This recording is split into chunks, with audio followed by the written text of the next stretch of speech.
మనిషి ఎండ ఎక్కువ వచ్చినా తట్టుకోలేరు, వాన ఎక్కువ వచ్చినా తట్టుకోలేరు, చలి ఎక్కువ వేసినా కూడా తట్టుకోలేరు. అలాగే జీవితంలో కష్టాలు ఎక్కువ వచ్చినా తట్టుకోలేరు, పరీక్షలు ఎక్కువ వచ్చినా తట్టుకోలేరు. కానీ దేవుడు మానవుడికి తానుకు శక్తికి మించిన బరువు బాధ్యతలు మోపుడు అని చెప్తున్నాడు.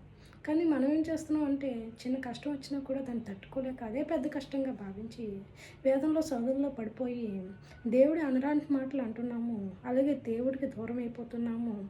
ఆరాధన చేయడం తక్కువైపోతుంది, ప్రార్థన చేయడం కూడా తక్కువైపోతుంది. అలాగే ఈ సమాజంలో ఏదైతే ఉందో ఈ మాయలో పడిపోయి దేవుడికి దూరం అయిపోయి చాలా చెల్లుకు మనం కారకులు అవుతున్నాము. కాబట్టి దేవుడు ఏం చేసినా మనిషి యొక్క మానవుడి మంచి కోసమే తప్ప దేవుడు మనల్ని కష్టపెట్టడానికి ఆయనకు ఒక తలంపు అనేది కూడా లేదు. ఆయన 70 తల్లుల ప్రేమ కలవాడు. ఎప్పుడు మనం అర్థం చేసుకుంటాడు, మనం ప్రేమిస్తూ ఉంటాడు. ఆయన ప్రేమను మనకు ఎప్పుడు కూడా ఇస్తూ ఉంటాడు.